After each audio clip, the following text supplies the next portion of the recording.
So, tingnan mo nga naman yung mga tao, mga Pilipino. Dahil sa gustong dumiskarte kahit sa pabarya-barya lang. So, inaayos nila yung mga sira-sirang kalsada. Kung saan yung malalim, saan yung mababaw. Para makadaan ng maayos yung mga tricycle, saka yung mga sasakyan, yung maliliit na sasakyan. Barya-barya lang.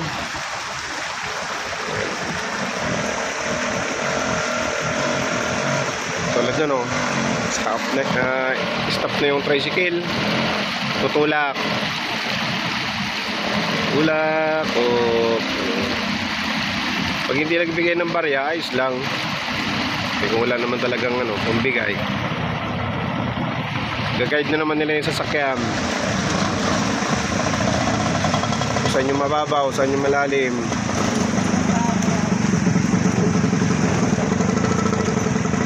Ganyan lang.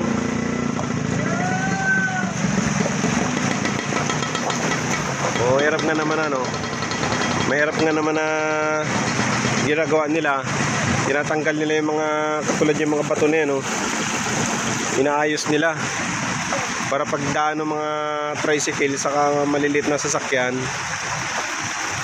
di ba balaho dyan sa mga na yan, mga bato na yan. Pinalid na kasi ng mga ng bahayap mga bato na yan, katulad yan,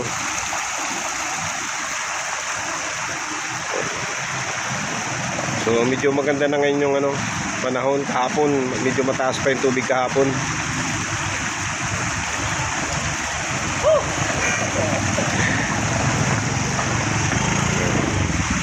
Saya pa yung mga tao. Yung mga galing doon sa taas, yung iba dumidiretso sa highway. Pero dyan, grabing lubak pa dyan.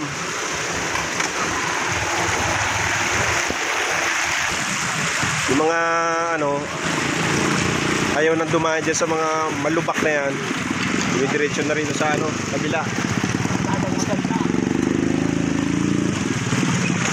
Dito na yung iba. Kaso may kalayuan. Pag lumiko sila ng nag-iwas sila dito sa baha, saka sa lubak-lubak.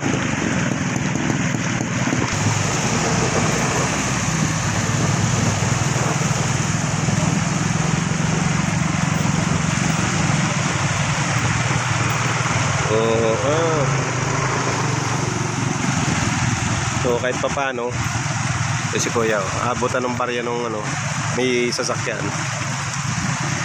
Barya-barya lang, kahit pa paano laking tulong na rin yung ginawa ng mga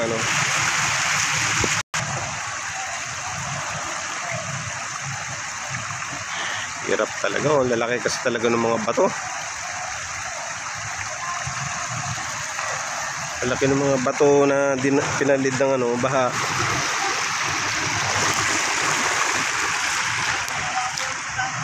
Ayan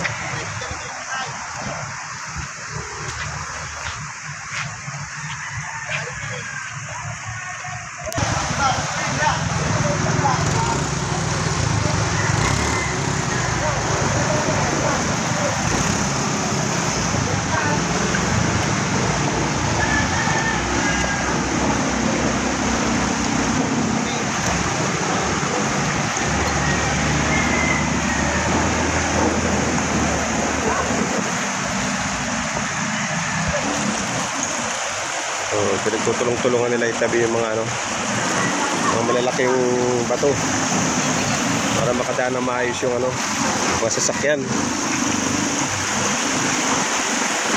Bayanihan at kaunting barya. So yun, diskarte lang talaga para pumita kahit kaunting barya. Yun naman talaga tayo. Lang.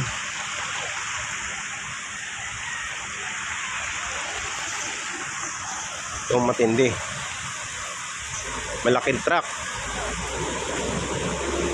Tingnan natin kung mag-aabot ng barya yung driver. Mukhang wala. Mukhang hindi mag-aabot ng barya.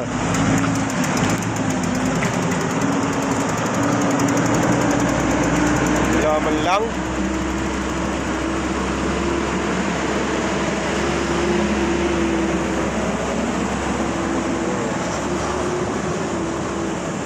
Hindi mo na nagtapon ng barya.